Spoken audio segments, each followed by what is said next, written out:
Supreme court میں Punjab election case کی اہم سماعت ہوئی اور آج تک کے اسے ملتوی کیا گیا اور اٹارنی جنرل پاکستان، سیاسی جماعتوں، ایڈوکیٹ جنرلز پنجاب اور کے پی ان سب کو نوٹسز جاری کیے گئے ہیں۔ ایک ریویو پٹیشن تھی اور اس پر یہ سماعت ہوئی اور گزشتہ روز عدالت نے تمام فریقین کے دلائل سننے کا فیصلہ کیا اور کہا ہے کہ جب فروری میں کیس کا آغاز ہوا اس وقت حالات مختلف تھے، آج حالات بہت بدل گئے ہیں۔ سماعت کے دوران عدالت نے سیاسی جماعتوں کو دوبارہ مذاکرات کرنے کا مشورہ دیا اور ساتھ یہ کہا کہ آئین کے ساتھ ساتھ حالات کو بھی دیکھنا ہوتا ہے۔ اس سے یہ تاثر بھی پیدا ہوا کہ عدالت اس کیس میں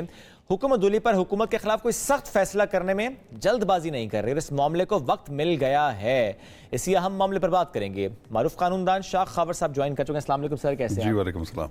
خاور صاحب، کس طرح دیتے ہیں سارے معاملے کو؟ کل کی سماعت پنجاب الیکشن کے حوالے سے 14 مئی کی ڈیڈ لائن تو گزر گئی، عدالتی فیصلہ بھی مانا نہیں گیا، تو اب آپ کس طرح دیکھ رہے ہیں؟ مذاکرات کی بھی دوبارہ بات چیت چل چکی ہے، اس سارے معاملے پہ آپ کیا کہیں گے؟ دیکھیے، ایک کل کی جو سماعت تھی اس میں ایک تاثر یہ تھا، عام تاثر یہ تھا کہ شاید کل جو ہے سپریم کورٹ آف پاکستان جو ہے وہ حکم عدولی کی وجہ سے حکومت کو، وزیر اعظم کو، کیبنٹ کو جو ہے وہ آڑے ہاتھوں لیں گے اور ان پہ کنٹیمپٹ کی پروسیڈنگ سٹارٹ ہو جائیں گی، لیکن میرا یہ خیال نہیں تھا۔ اس کی وجہ یہ ہے کہ کل کی جو پروسیڈنگز تھی وہ الیکشن کمیشن آف پاکستان نے جو 4 اپریل 2023 کا جو فیصلہ تھا سپریم کورٹ آف پاکستان کے 3 رکنی بینچ کا، اس میں انہوں نے 14 مئی کی ڈیڈ لائن دی تھی کہ 14 مئی تک آپ نے الیکشنز کروانے ہیں، اور الیکشن شیڈیول کا بھی اعلان سپریم کورٹ آف پاکستان نے خود کر دیا تھا۔ تو اس پہ تاخیر سے، لیکن بہرحال الیکشن کمیشن نے ایک ریویو پٹیشن نظر ثانی کی درخواست کی ہوئی تھی اور وہ جو ہے وہ 14 کے بعد لگی، کل 15 تھی۔ تو اس پہ پھر یہ تھا کہ ہم بھی ایکسپیکٹ کر رہے تھے، کیونکہ جو ریویو کا سکوپ ہوتا ہے وہ بڑا محدود ہوتا ہے اور نارملی اس میں جو کہ اسی بینچ نے سننا ہوتا ہے، اسی کا ڈیسیجن ہوتا ہے، تو جب تک کوئی اپیرنٹ ایرر جو ہے وہ سامنے نہ ہو ججمنٹ میں، تو ادروائز اس میں ریویو میں جو ہے بڑے کم چانسز ہوتے ہیں کامیابی کے۔ لیکن کل حیران کن طریقے سے پھر ہم نے یہ دیکھا کہ سپریم کورٹ کا رویہ جو تھا وہ بڑا فلیکسیبل تھا۔ انہوں نے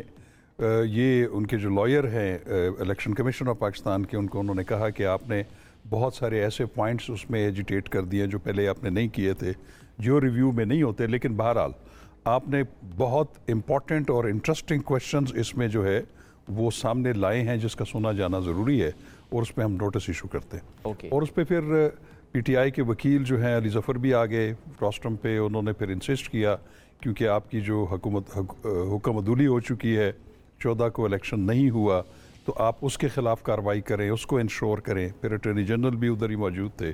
تو اس پہ پھر سپریم کورٹ نے اور especially chief justice of Pakistan نے جو ہے وہ ریمارکس یہ دیے کہ ہمیں اس چیز کا علم ہے کہ الیکشن جو ہیں آئین کے مطابق 90 دن کے اندر ہی ہونے ہیں، لیکن ہم نے صرف آئین کو نہیں دیکھنا، ہم نے اور بھی بہت ساری چیزوں کو دیکھنا۔ یہ بڑا اہم پوائنٹ، یہ بڑا اہم تھا۔ اس کی وجہ یہ ہے کہ وہ اس کا بھی انہوں نے اظہار کر دیا کہ انہوں نے کہا جو 5-6 دن پہلے سے جو واقعات ہو رہے ہیں اس سے بھی جو ہے ہم اگنور نہیں کر سکتے۔ تو میں یہ سمجھتا ہوں، اچھا پھر انہوں نے یہ بھی کہا کہ اس وقت جو ایک سیاسی ماحول جو ہے وہ اتنا ہیٹڈ ہے،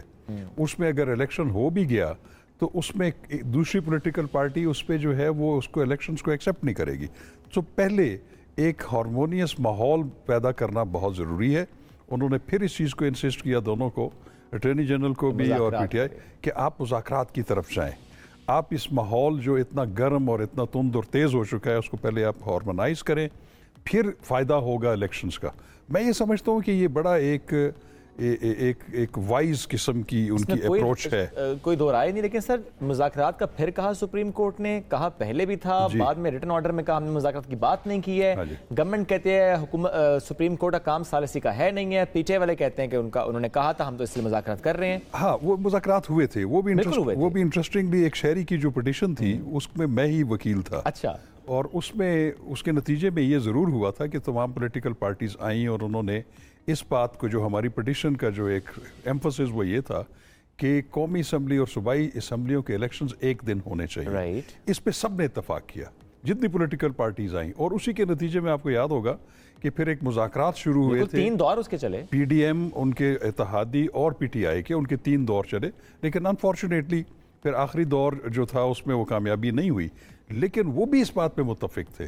کہ جو آئین اور اس کا جو تقاضا ہے وہ یہی ہے کہ الیکشن جو ہیں وہ صوبوں کے اور